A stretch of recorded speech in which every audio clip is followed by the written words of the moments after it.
Hey everyone, welcome back to Drive Next. Today, we're checking out the 2026 version of the Bajaj Platina 110M motorcycle that's built for everyday commuting, for those who care about fuel efficiency, comfort, and practicality more than high-speed thrills. We'll go through the intro, exterior, front, side, back, interior. Well, a cabin isn't applicable as it's a bike, but we'll look at cockpit, controls, ergonomics, performance, pricing, and then my final thoughts. Let's roll. So let's start with the introduction. The Platina name has been around for some time from Bajaj, and the Platina 110 targets riders who want a dependable, no-fuss commuter. For 2026 the model carries forward its core identity: lightweight, efficient, comfortable. If you're doing daily city runs, maybe occasional longer rides, and you value low running cost, this is the kind of machine that makes sense. The big questions are, how refined is it now? How much has the design, features, ride improved? And is it still worth the money? That's what we'll find out. Now let's move to the exterior,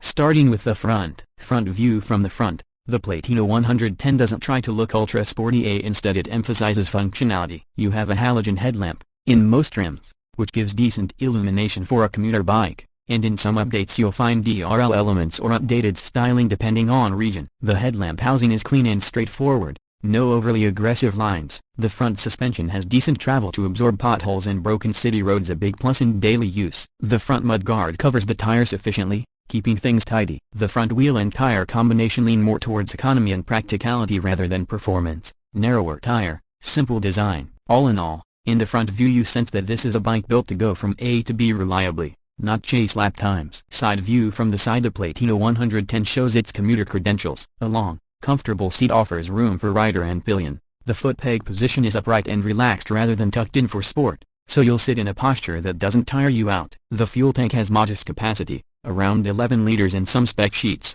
which is fine given the economy focus. The side panels are simple, materials modest, which is expected in this price sector. You'll note the chain guard, the side stand plus center stand, easy access seat lock. The alloy wheels, where fitted, keep maintenance down, tubeless tires possible, and add a bit of refinement. The gearbox typically has 5 speeds, or variant dependent, which gives a nice spread for city plus occasional open roads. The side view also reveals the suspension travel. The rear shock is decent. The front forks long enough that you don't feel every little bump. Overall, from the side the visual message is clear, useful, practical, comfortable. Back view. Looking at the back, again simplicity is the key. The tail light is functional, turn indicators visible, back seat fairly flat so pillion can ride in comfort, or you can strap on small luggage. The rear grab rail, where fitted, adds practical value. The rear tire is the same narrow type, reinforcing the economy over sporty angle. The rear suspension springs, twin shock or monoshock depending on market, are tuned for comfort more than sporty handling. Grab the rear seat and you notice the build feels solid for its category. From the back you don't get aggressive diffuser or elaborate design and get a clean commuter bike that is more focused on function than flash. Next we'll look at the interior or the cockpit, the controls and ergonomics. Cockpit,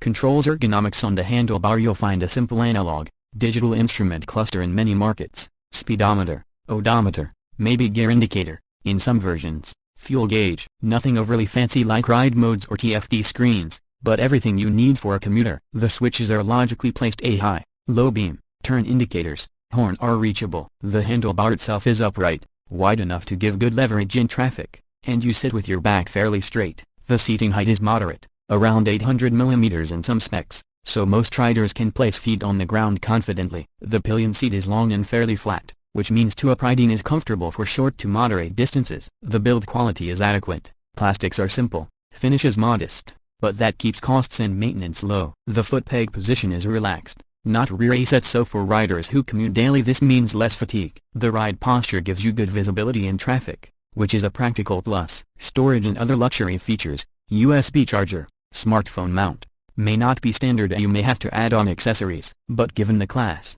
this is acceptable. What you gain is a bike that doesn't ask you to compromise on comfort in its own way. Now on to performance. The Platina 110 is powered by a single-cylinder air-cooled engine, 115.45 cc in many markets, which produces modest power, around 8.5 bhp or so, and torque of around 9.8 Nm in recent spec sheets. Bike 101. What does that translate to in real life? In city commuting this means effortless low throttle response, ease of slicing through traffic, decent pull-off from standstill. It is not a bike that will blow your hair back or win you drag races, but for its purpose it delivers well. With a lightweight curb weight, 119 to 122 kilograms in some references, you don't feel the bike is bulky. 91 wheels too. The 5-speed gearbox, in many versions, helps in keeping engine revs lower when you're cruising, which helps fuel economy. For instance, in earlier reviews of the H-gear version, the claimed RI mileage was 84 km/L. Car and Bike 3,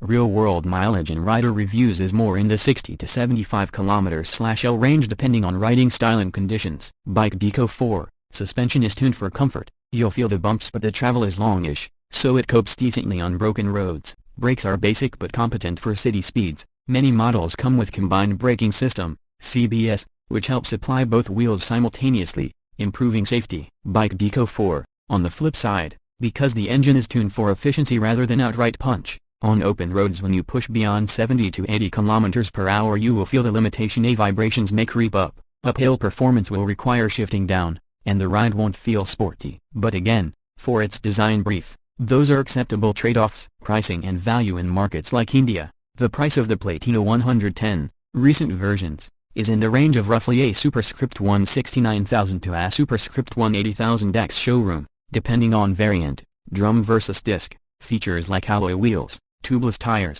etc. 91 wheels too, that roughly amounts to a modest investment for a new commuter bike, offering low maintenance and very good fuel economy. Given the running cost savings, cheaper fuel per kilometer, simpler service, the total cost of ownership is low. From an ownership perspective, users frequently report satisfaction, comfortable ride, good mileage, simplicity. Bike Deco 5, on the other hand, there are limitations. The materials and finish are basic, you won't get premium feel, the features list is minimal compared to higher-end bikes, and resale value may depend heavily on brand reputation and condition. If you compare with rivals in the same segment, you'll need to check local availability, service network, spare parts cost. Final review verdict. So after going through all those pieces, here's the verdict from Drive Next.